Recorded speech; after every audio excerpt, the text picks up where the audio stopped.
Welcome along to the deep dive.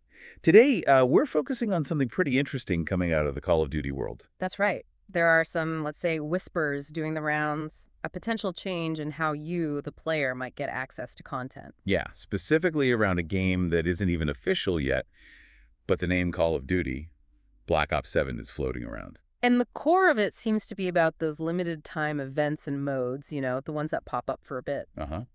The suggestion is that these might end up behind, well, a paywall, specifically the Battle Pass paywall in this rumored Black Ops 7. Right. Now, it's super important to stress this is all coming from a leak, okay? Not official word from Activision. Definitely. The source is a leaker on X, formerly Twitter, known as the Ghost of Hope. And, while you always have to be careful with leaks, this particular source, they actually have a pretty decent track record with Call of Duty stuff in the past. That does add a layer, doesn't it? Gives a bit more. Wait. Perhaps. It makes you pause and consider it, yeah. So let's just think about how things work now, say in Black Ops 6. Okay, good point. So currently, those limited events, the special modes, they're free, right? If you own the game, you can jump in. Exactly. Free for everyone. They offer unique gameplay, maybe some exclusive cosmetic rewards, that kind of thing. And Activision uses them quite cleverly, too. It's a way to boost engagement, get people logging back in regularly, that limited time pressure. Precisely. Keeps the game feeling fresh, keeps players coming back for those unique rewards they can only get during the event. So the alleged change for Black Ops 7, according to this leak anyway. Yeah, the big shift would be that you'd actually need to buy the Battle Pass to even get access to play those limited time modes and events. Wow, okay. So not just for bonus rewards, but for access to the gameplay itself. That's what the leak suggests, yeah.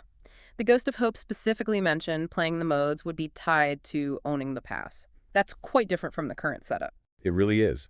So for you listening, if this turns out to be accurate, it means experiencing everything the game offers, especially that temporary content. Might require that extra Battle Pass purchase. It changes the calculation a bit, doesn't it? Beyond just buying the base game. It does. You start thinking about the total cost to get the full experience, even the temporary bits. And, looking broader, it fits into this ongoing evolution of how live service games make money. Battle passes are standard now. Sure, mostly for cosmetics, maybe some XP boosts. Right. But tying actual gameplay modes, even temporary ones, to the pass, that's a step further, isn't it? Expanding what the Battle Pass is. Definitely feels like crossing a different kind of line. And how has the community reacted to this, Warner? Oh, well, as you might expect, it's been largely negative, from what we're seeing online anyway. Yeah, I saw some chatter, skepticism, sure, because it's a leak, but also some pretty strong disapproval. People really don't seem keen on the idea. Some reactions were quite intense. There were even comparisons being made to, like, a Black Mirror episode. Oh, wow, okay. That paints a picture. That comparison really hits home, doesn't it? The idea of paying for temporary experiences. It taps into that fundamental feeling many players have, that the core gameplay, the playing part, shouldn't really be behind extra paywalls once you've bought the game. It's a sensitive point. And you have to wonder about the potential fallout for Activision, too, right? Absolutely. I mean, sure, Battle Passes bring in revenue, no doubt about that. But gating content like this... Content that used to be free. Exactly. Content people enjoyed freely before. That could risk alienating a chunk of your player base. You risk losing some goodwill there. And losing players isn't just bad for overall numbers. It can affect the game even for the people who do pay, right? Like matchmaking times, the general buzz around the game. Yeah, a smaller, potentially fractured community isn't ideal for anyone, even the dedicated spenders. It can impact the whole ecosystem. It's such a tricky balancing act, these developers. Monetization versus player retention and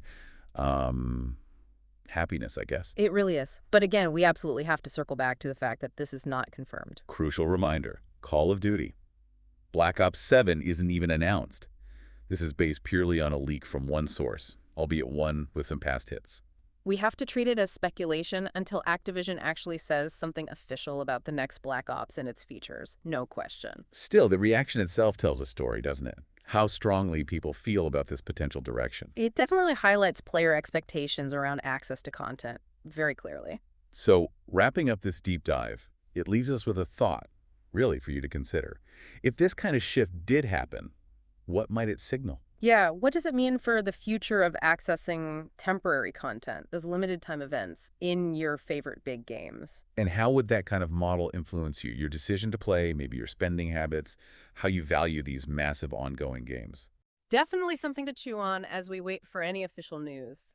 It's a potential change that could have ripples well beyond just Call of Duty.